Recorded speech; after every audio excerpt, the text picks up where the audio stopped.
shocks Europe today, announcing they're done with Ukraine and instead teaming with Russia and the US.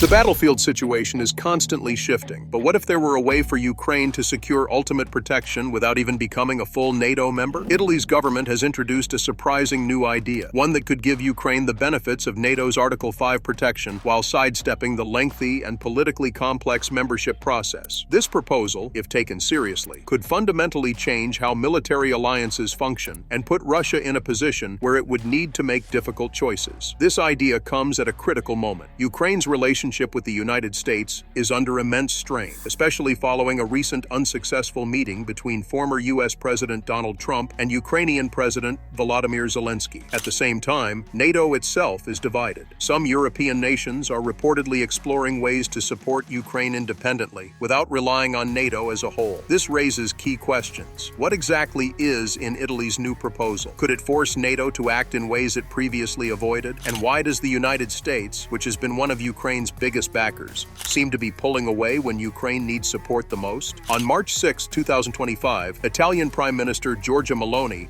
put forward a radical new concept. According to reports from major news sources, she suggested that NATO could offer Ukraine the same security guarantee that full members receive under Article 5. This article states that an attack on one NATO country is considered an attack on all, triggering a collective defense response. In theory, extending this kind of protection to Ukraine without actually making it a NATO member would give the country the military security it has been asking for since Russia's invasion in 2022. Meloni explained her reasoning, saying that this arrangement would provide Ukraine with a more stable, long-term security guarantee than some of the other proposals being discussed. She appeared to be referring to previous peacekeeping or ceasefire suggestions that have been floating around in diplomatic meetings over the past few weeks. These proposals became more frequent after the United States changed its stance on NATO's role in Ukraine and began moving closer to a position that seems more aligned with Russia's interests. The Italian proposal raises some complex questions. If NATO were to extend its Article 5 protection to Ukraine without membership, would this mean NATO could theoretically offer similar protections to any country in the world? Some analysts believe this could be the start of a precedent that changes how military alliances work. Others see it as more of a temporary solution, one designed to address the specific challenges of the Ukraine war without altering NATO's fundamental structure. Not surprisingly, reactions to this proposal have been mixed. While it has generated considerable debate online, it has not yet received any formal backing from world leaders or major NATO figures. However, that does not necessarily mean the idea is dead on arrival. The unique nature of the proposal might require more time for thorough evaluation. It also touches on a long-standing issue: Ukraine's uncertain position within NATO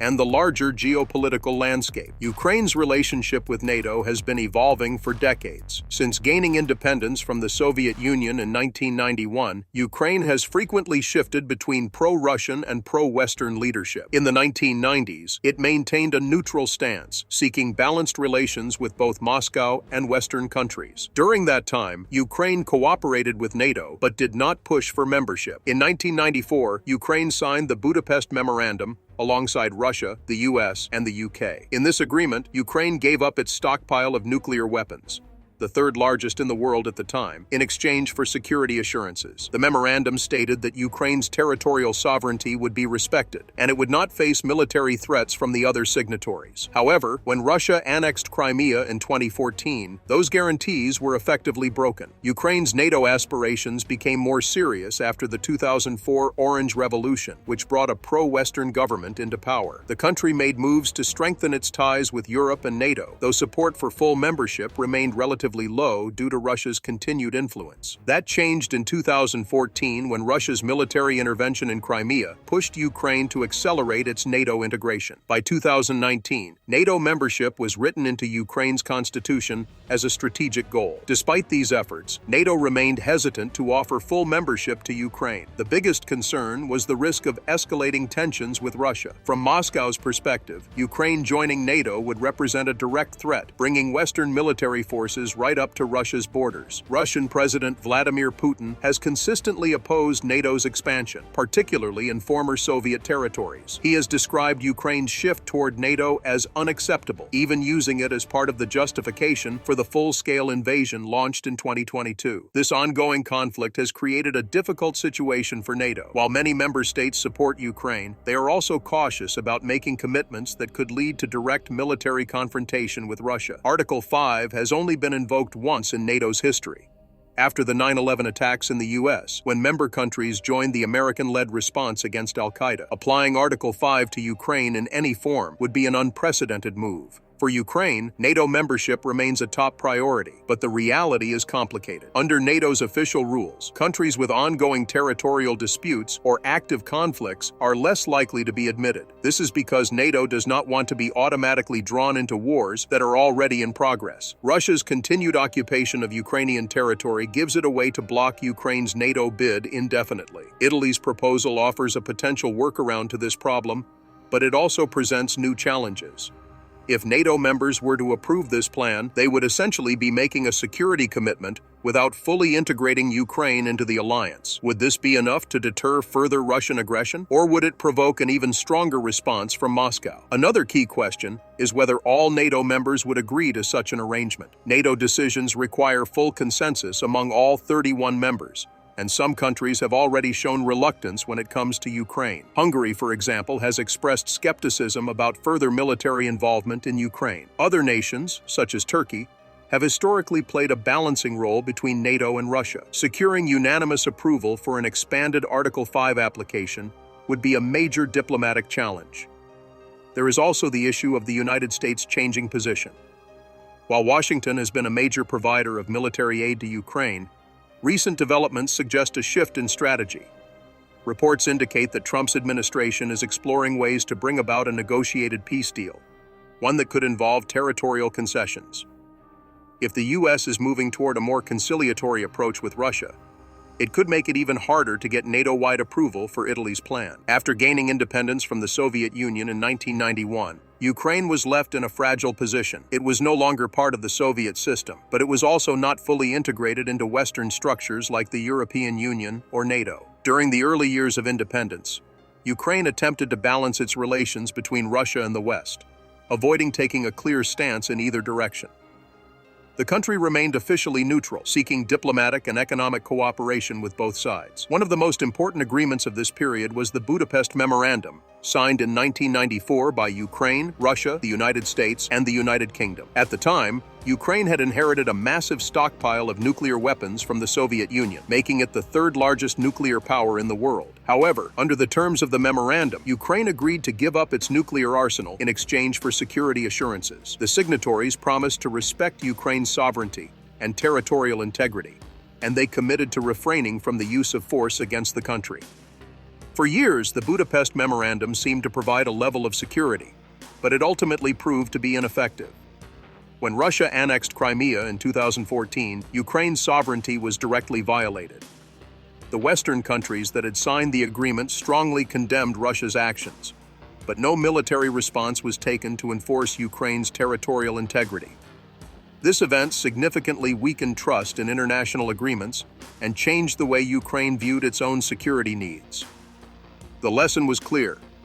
Without strong alliances and concrete military protection, security guarantees on paper could easily be ignored. Ukraine's relationship with NATO began developing in the 1990s, but at a slow pace. In 1997, Ukraine signed the Charter on a Distinctive Partnership with NATO, which established cooperative relations but stopped short of offering membership. At the time, Ukraine was still maintaining a careful balancing act between Russia and the West. There was some cooperation with NATO, but it was limited, and the Ukrainian government was not fully committed to integration with the alliance. That began to change in 2004, when Ukraine experienced a major political shift during the Orange Revolution. This was a period of mass protests against election fraud and corruption, ultimately leading to the victory of pro-Western candidate Viktor Yushchenko in the presidential election. Under Yushchenko's leadership, Ukraine made stronger efforts to align itself with NATO and the European Union. The country deepened its military cooperation with NATO and signaled its interest in future membership. However, NATO membership remained a controversial topic within Ukraine. Public opinion was divided, with a significant portion of the population opposing closer ties with the alliance, particularly in the eastern and southern regions of the country, where Russian influence remained strong. At the same time, Russia actively worked to prevent Ukraine from moving further into NATO's sphere. Russian leaders viewed Ukraine's potential NATO membership as a direct threat to their country's security and influence in the region.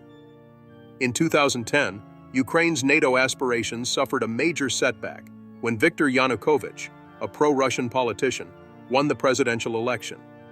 One of his first major decisions was to officially declare Ukraine a non-aligned state, effectively ruling out the possibility of joining NATO in the near future. Under Yanukovych, Ukraine leaned more toward Russia, seeking stronger economic ties and rejecting opportunities for deeper cooperation with the West. This shift in policy lasted until 2014, when another wave of mass protests, known as the Euromaidan movement, led to the overthrow of Yanukovych's government. The Euromaidan protests were triggered by Yanukovych's decision to reject a long-negotiated trade agreement with the European Union in favor of closer ties with Russia. This sparked outrage among pro-European Ukrainians, who saw the move as a betrayal of the country's future. The protests escalated into violent clashes between demonstrators and security forces, ultimately forcing Yanukovych to flee the country. With a new pro-Western government in place, Ukraine once again turned its focus toward European integration and NATO. But Ukraine's political shift immediately provoked a strong response from Russia. In early 2014, Russian forces took control of Crimea, a strategic region in southern Ukraine. This was followed by the outbreak of a separatist conflict in eastern Ukraine, where Russian-backed militias began fighting against the Ukrainian government. The annexation of Crimea and the war in the Donbas region marked a turning point in Ukraine's NATO aspirations. The country's leaders now saw NATO membership as a necessity for national security, rather than just a long-term goal. In response to the crisis, Ukraine began working more closely with NATO. The alliance increased its military support for Ukraine, providing training, equipment,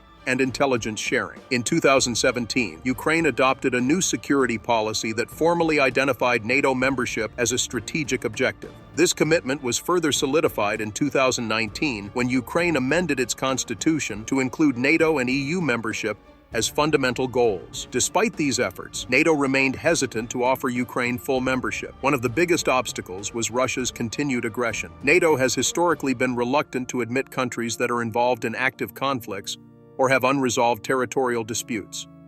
Granting membership to Ukraine would mean NATO would be obligated to defend the country under Article 5, which could potentially lead to a direct military confrontation with Russia. From Russia's perspective, NATO's expansion into Eastern Europe has been a growing concern for decades. Russian officials have repeatedly argued that NATO's presence near their borders threatens their national security. When former Soviet states like Estonia, Latvia, and Lithuania joined NATO, Russia saw it as an encroachment on its sphere of influence. The prospect of Ukraine joining NATO was viewed as crossing a red line. This is part of the reason why Russia justified its invasion of Ukraine in 2022. The Kremlin claimed that Ukraine's deepening ties with NATO posed an existential threat, and that Russia needed to act to prevent further Western military expansion. These claims were widely dismissed by Western governments, who viewed the invasion as an unprovoked act of aggression. However, the war has reinforced the reality that NATO membership for Ukraine is a highly contentious issue with global implications. Throughout the war, NATO has continued to provide substantial military aid to Ukraine, but it has stopped short of granting full membership. Many NATO members fear that admitting Ukraine would immediately trigger a wider war with Russia.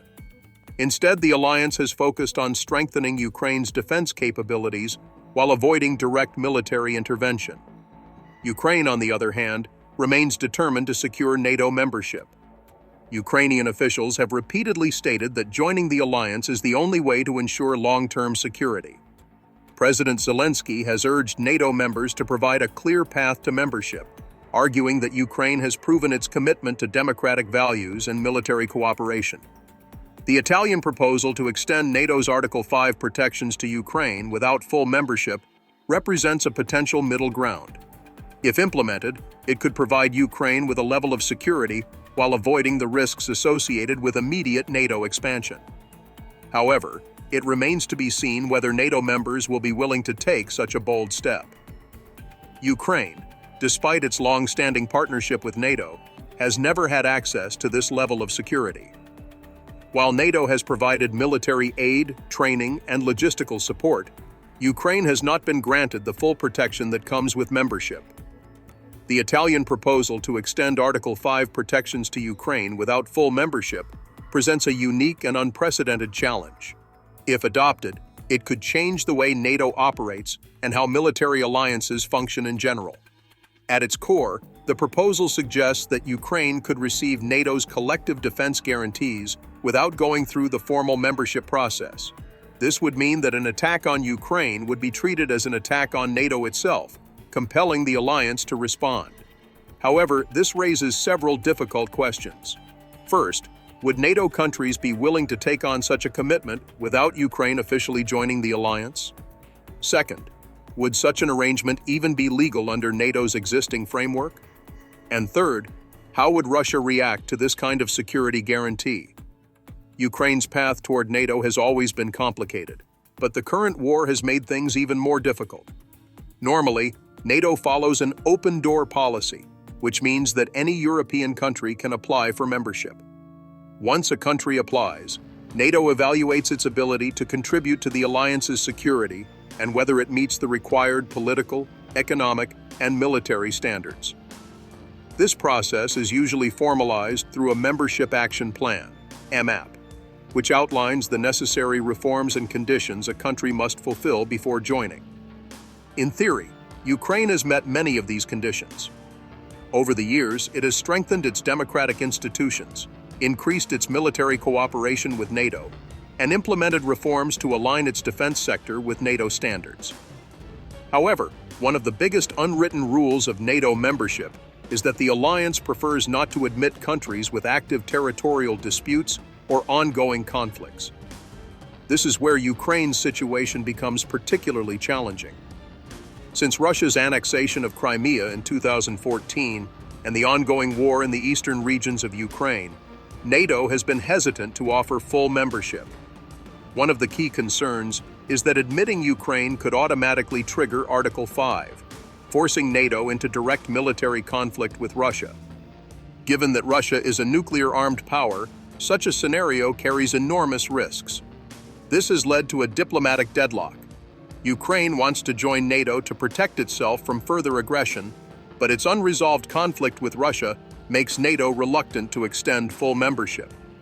The Italian proposal attempts to work around this problem by offering Ukraine security guarantees without formal membership. The idea is that by extending Article 5 protections in some form, NATO could deter Russia from escalating the war while avoiding the full responsibilities that come with admitting a new member. However, this raises a major issue.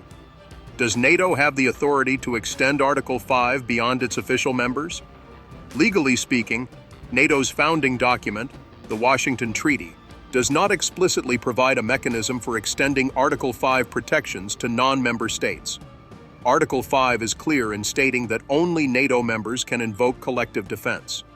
Changing this rule would require unanimous approval from all 31 NATO members, which is no easy task. Some NATO countries, such as Hungary and Turkey, have already expressed skepticism about expanding military commitments in Ukraine. Given the alliance's requirement for consensus on major decisions, even a few dissenting voices could block Italy's proposal from moving forward. Another major challenge is the potential reaction from the United States. While the U.S. has been one of Ukraine's strongest supporters, recent shifts in foreign policy suggest a more cautious approach. Reports indicate that former President Donald Trump, who is once again a central figure in American politics, has proposed a peace deal that would involve Ukraine making territorial concessions to Russia in exchange for ending the war. This would run directly counter to Italy's proposal, as it suggests scaling back military commitments rather than expanding them. If the U.S. opposes the idea of extending Article 5 protections to Ukraine, it is unlikely that the rest of NATO would move forward with the plan. There is also the issue of how Russia would respond. Moscow has consistently viewed NATO's expansion as a direct threat, and any attempt to provide Ukraine with NATO-level security guarantees would almost certainly be seen as an escalation. Russian officials have already warned that extending NATO's military presence in Ukraine could provoke a stronger military response. If Russia perceives this as an act of aggression, it could escalate the war further, potentially drawing NATO into a broader conflict. Some analysts argue that extending Article 5 to Ukraine could actually increase the likelihood of war rather than prevent it. They point out that deterrence only works if the threat of military retaliation is credible. If NATO were to extend Article 5 to Ukraine, but hesitate to enforce it in the event of an attack, it could undermine the alliance's credibility. Russia might be willing to test NATO's resolve, leading to a dangerous situation where NATO is forced to choose between military intervention or backing down. Others believe that the Italian proposal is more symbolic than practical. They argue that even if NATO does not officially extend Article 5 protections to Ukraine, the alliance is already providing significant military support. The reality is that NATO countries have been supplying Ukraine with advanced weaponry, intelligence sharing, and training for years. In some ways, this already functions as an informal security guarantee, even if it is not officially recognized as Article 5 protection. There is also the question of whether alternative security arrangements could be made. Some European countries have proposed a separate peacekeeping force that would operate independently of NATO. France and the United Kingdom, for example, have discussed the possibility of forming a coalition of the willing to send troops to Ukraine in a peacekeeping capacity. This would provide some level of security without requiring NATO to make a formal commitment. However, such an arrangement would still face significant political and logistical hurdles. In the early years after independence, Ukraine adopted a neutral foreign policy, seeking cooperation with both NATO and Russia. In 1994, it signed the Budapest Memorandum, in which it agreed to give up its inherited nuclear weapons in exchange for security assurances from Russia, the United States, and the United Kingdom. At the time, this agreement was seen as a major step toward ensuring Ukraine's territorial integrity. However, the annexation of Crimea in 2014 and Russia's subsequent support for separatists in eastern Ukraine demonstrated that such security assurances were not enough to protect the country from military aggression. Despite maintaining a formal partnership with NATO since the late 1990s, Ukraine remained outside the alliance's security umbrella. In 1997, NATO and Ukraine signed the Charter on a Distinctive Partnership, which strengthened cooperation but did not offer membership. While NATO welcomed the relationship, it did not commit to Ukraine's defense in the same way it would for full member states. Throughout the early 2000s, Ukraine continued to balance its foreign policy between NATO and Russia, avoiding full commitment to either side. That changed after the 2004 Orange Revolution, when mass protests against election fraud led to the rise of a pro-Western government. Under President Viktor Yushchenko, Ukraine deepened its cooperation with NATO and expressed serious interest in joining the alliance. However, NATO membership remained a divisive issue, with strong opposition from Russia and mixed public opinion within Ukraine. In 2010, Viktor Yanukovych, a pro-Russian politician, won the presidency and reversed many of the country's NATO-related policies. He declared Ukraine a non-aligned state, formally distancing the country from military alliances. The situation changed dramatically in 2014, when the Euromaidan protests ousted Yanukovych's government and brought another pro-Western leadership to power. Shortly after, Russia annexed Crimea, marking the first time since World War II that a European country seized territory from another sovereign nation. The annexation, combined with the ongoing conflict in eastern Ukraine, solidified Ukraine's push toward NATO as a means of securing its territorial integrity. Following these events, Ukraine made NATO membership a strategic objective. In 2017, it officially stated that joining the alliance was a priority, and in 2019, the goal was added to the country's constitution. However, NATO remained hesitant to offer full membership due to Ukraine's ongoing conflict with Russia. The alliance has traditionally been cautious about admitting countries with active territorial disputes, allies, as doing so could immediately draw NATO into a war. While Ukraine has made significant progress in aligning its military and democratic institutions with NATO standards, its membership remains an unresolved issue. Russia continues to see Ukraine's NATO aspirations as a threat, and the risk of escalating tensions has made some NATO members reluctant to move forward with the process. As Ukraine's war with Russia continues, the question of its NATO future remains one of the most critical geopolitical dilemmas in modern history.